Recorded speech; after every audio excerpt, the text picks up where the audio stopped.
Oke guys, kita sekarang lanjut ke step 24. Oke, di sini kita udah mulai tahu nih ya. Jadi si menu itu dia merupakan si value dari ID-nya div.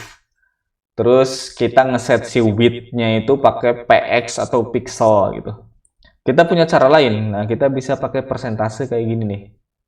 Kita disuruh untuk mengubah si width-nya yang tadinya pakai pixel, kita ubah jadi 80%. Jadi 80% ini dari mana? Dari si parent-nya. Kalau parent-nya 100%, berarti dia akan 80% dari si 100 itu gitu ya. Kita coba aja. Sini 80%. Nah, jadi kayak gitu. Beda ya sama yang tadi 300 pixel. Oke, mantap. Cek berhasil. Lanjut ke step 25. Nah, di 25 ini di sini kita ingin ngebikin si menunya itu di tengah. Terus kita bisa ngelakuinnya itu dengan ngesetting margin left dan margin right-nya ke auto. Terus di sini kasih juga nih penjelasan. Kita bisa bayangin margin itu sebagai invincible space around the element. Jadi kayak space yang nggak kelihatan yang ada di sekitar si elemennya. Elemennya apa? Elemennya si div. Div yang punya ID apa? ID menu gitu ya. Kita bisa gunain dua properti margin ini, margin left, margin right. Kemudian kita tambahin di dalam menu ya, menu stylenya nih. Center the menu style within the body. Berarti di sini kita tambahin margin left, auto, margin right, auto. Ini bukan, harusnya kayak gini ya, udah di tengah-tengah nih ya. Oke, mantap, mantap jiwa. Nah, lanjut, kita lanjut lagi ke step 26. Nah, tadi kan kita udah belajar si elemen selektornya, terus si ID selektornya. Nah, di sini kita yang lain lagi nih. Kita ngegunain yang namanya class selector, ya. Jadi di sini kita so far udah bisa ngegunain yang namanya ID selector. Yang tadi ya ID namanya atributnya ID, value-nya menu. Nah, itu berarti ID selector. Terus style untuk styling element. Selain itu ada lagi, kita bisa pakai class selector. Patternnya gimana? Kalau misalkan si ID selector itu dia pakai pagar atau hash, kalau class selector itu dia pakai titik, kelasnya apa, terus kita bisa styling. Di sini kita disuruh untuk ganti yang tadinya ID selector, kita ganti jadi class selector. Menu kayak ini. Ini bakal ke reset nih. Kenapa? Karena si kelasnya belum diimplement di si div elemennya. Kita cek ini berhasil. Masih ke reset ya. Kenapa bisa ke reset? Karena kita perlu untuk ngeimplement si kelasnya.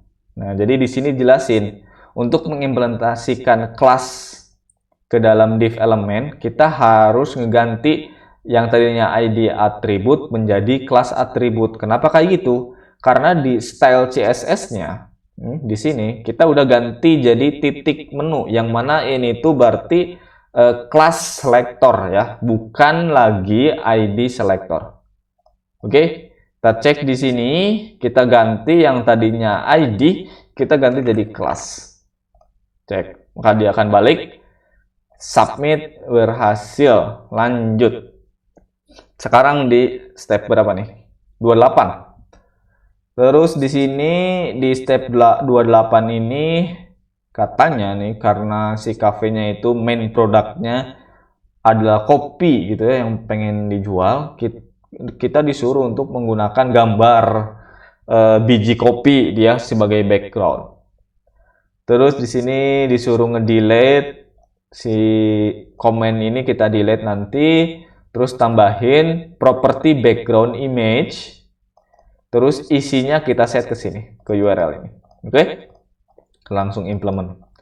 Yang URL-nya kita copy. Yang ini kita hapus, ganti jadi background image ini. Nah, kayak gini ya, berhasil. Karena kenapa ini semua ke body gitu ya? Karena kita nge-stylingnya di elemen si body, makanya dia terimplementasikan untuk si body backgroundnya gitu. Oke, mantap, berhasil. Lanjut lagi ke step 29. Ya, so far so good lah ya. Terus sekarang saatnya kita nambahin beberapa item menu katanya. Di sini kita kenalan sama artikel elemen baru nih ya, baru kita kenalan di bawah heading. Terus itu katanya nanti akan contain flavor and price gitu ya untuk setiap kopi gitu ya yang ditawarkan. Oke, kita tambahin aja di sini artikel, jangan lupa closing tag-nya artikel. Sip, mantap. Lanjut ke step 30. Di sini jelasin artikel itu biasa digunain untuk multiple elemen yang mempunyai informasi relate gitu ya. Case sekarang kita cuman punya coffee flavornya sama price-nya untuk si flavor tersebut yang relate gitu ya. Sekarang kita disuruh untuk nest 2 paragraf elemen di dalam si artikel elemennya ya. Jadi di sini kita bikin P kayak gini. Terus yang pertama kita isi French vanilla. Terus yang kedua kita copy aja, paste di sini 3.00 gini. Nah gini. Nah ini ya. Ini di dalam satu elemen yang sama, elemen si artikel. Oke, mantap. Cek berhasil. Lanjut ke step 31. Oke, di step 31 tadi kita udah punya 2 nested elemen. Terus sebelumnya kita juga di elemen yang pertama, di paragraf yang pertama itu kita kan ngejelasin si rasanya ya, si flavornya.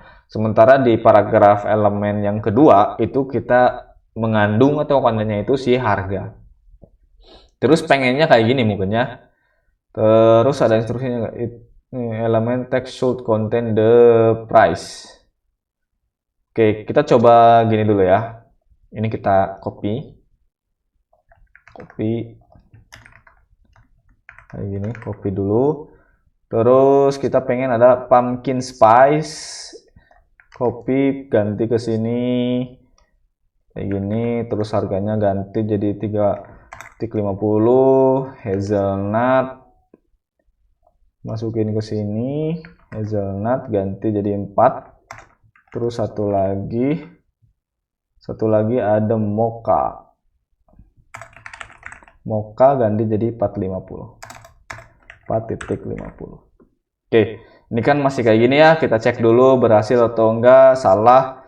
Terus mungkin dia pengennya sejajar. Coba kalau ini dihapus kayak gini, dia mau sejajar nggak? Dia nggak mau ya. Dia nggak mau sejajar tetap. Kita coba di sini add the following coffees and price using article elements with oke. Harusnya per artikel ya. Oke, kita coba gini. Yang ini kita coba tutup artikelnya. Terus kita bikin artikel baru untuk ngisiin si bagian pumpkin spice. Berarti di sini pakai juga artikel. Di sini kita bikin artikel kayak gini. Di sini juga tutup artikel. Sama satu lagi bagian mocha. Di sini kita bikin artikel. Cek. Salah. Masih ada salah. Di mana salahnya? Kita coba kalau ini hapus dulu. Ini hapus. Cek. Masih salah nih ya. Oke, kita coba baca lagi dikit-dikit ya. Starting below the existing coffee price pair. Add the following. Salah di sini nih guys kayaknya nih. Si French vanilla ini kita perlu hapus atau tambahin si caramel macchiato ya. Kita coba tambahin dulu kali ya. Kan awalnya French vanilla.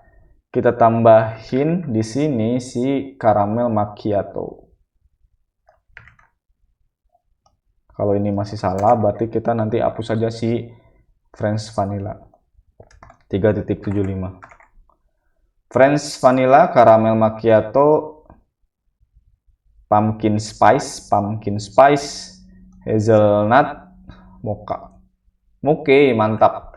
Jadi dia disuruhnya itu si paragraf yang di dalam artikel itu yang related aja gitu ya, per artikelnya. Oke, mantap. Lanjut ke step 32. Di step 32 ini kita akan lanjutin di video selanjutnya. Stay tune terus. Salam programmer best friend.